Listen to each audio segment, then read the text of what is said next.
Hello students, हम पढ़ रहे थे लाइट में हमने बताया था कि दो सबसे इंपॉर्टेंट फिनोमिना होती है, reflection of light and refraction of light. तो रिफ्लेक्शन ऑफ लाइट हमने स्टार्ट कर दिया था। लास्ट क्लास में हमने रिफ्लेक्शन ऑफ लाइट की डेफिनेशन बताया था और आज के दिन हम सीखने वाले हैं लॉज ऑफ रिफ्लेक्शन और इसके बाद हम देखेंगे टाइप्स ऑफ रिफ्लेक्शन के बारे में। There are two laws of reflection. First, the incident ray, the reflected ray and the normal at the point of incidence all lie in the same plane. And second law is the angle of incidence is always equal to angle of reflection. अब ये different terms हमारे सामने आ गए। Incident ray, reflected ray, normal, angle of incidence, angle of reflection, क्या होता है ये सारे terms। ओके, उसके बारे में हम एक एक करके देखते हैं। फर्स्ट लॉ कहता है द इंसिडेंट रे रिफ्लेक्ट। अब ये इंसिडेंट रे क्या होता है, इसके लिए मैंने एक फिगर बनाया है और इस फिगर में मैं सारे टर्म्स को इंट्रोड्यूस कर दिया हूँ। ये हमारा एक प्लेन सरफेस है, हमें नीचे दिख रहा है। इस प्लेन सरफेस पे ए पॉइंट से एक रे आ रही है और ओ पॉइंट पे इंसिडेंट हो रही है। तो यहाँ जो ए ओ है, ए से ओ, इस रे को हम कहते हैं incident ray. This is incident ray ए ओ। जिस पॉइंट पर आकर ये टकरा रही है उस सरफेस, जिस पॉइंट पर, उस पॉइंट को हम कहते हैं पॉइंट ऑफ इंसिडेंस। ये है ओ, जो कि मैंने फिगर में दिखाया है।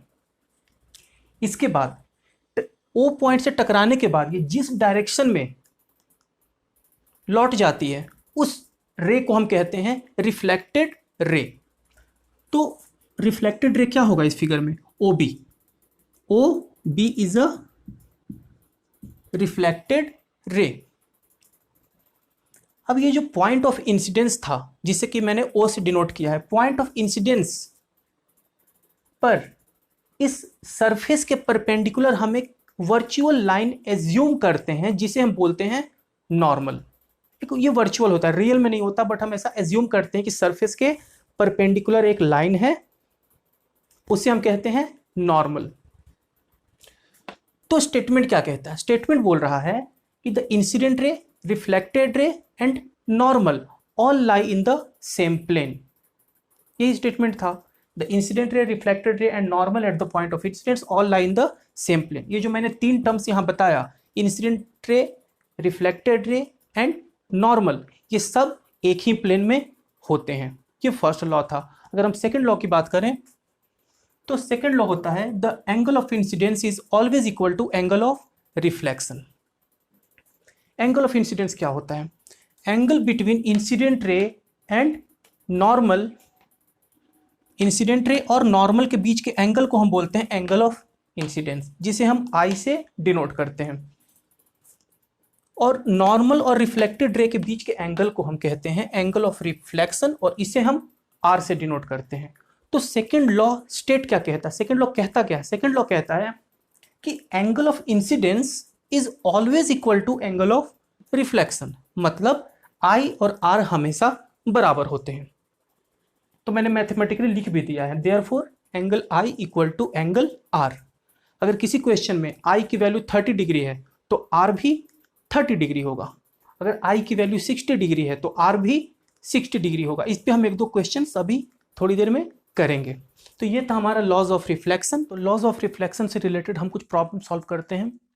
फर्स्ट प्रॉब्लम, फर्स्ट में हमें दिख रहा है कि ये रे इंसिडेंट हो रही है और टकराने के बाद ये रिफ्लेक्ट हो रही है। तो यहाँ पर एंगल ऑफ इंसिडेंस दिया हुआ है 45 डिग्री। 45 डिग्री हमसे बोला जा रहा है कि एंगल ऑफ रिफ्लेक्शन कैलकुलेट करो। तो कितना होगा, अभी हमने पढ़ा angle of incidence is always equal to angle of reflection.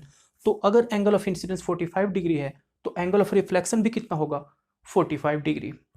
तो ये आंसर कितना हो जाएगा, 45 डिग्री। अगर मैं सेकंड प्रॉब्लम की बात करता हूँ तो सेकंड प्रॉब्लम को पहले आप पॉज करके खुद सॉल्व करें, इसके बाद मैं सॉल्व करूँगा। ओके, तो सेकंड प्रॉब्लम का देखते हैं सॉल्यूशन।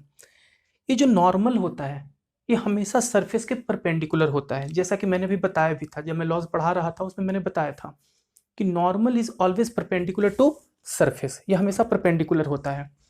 तो परपेंडिकुलर का मतलब 90 डिग्री।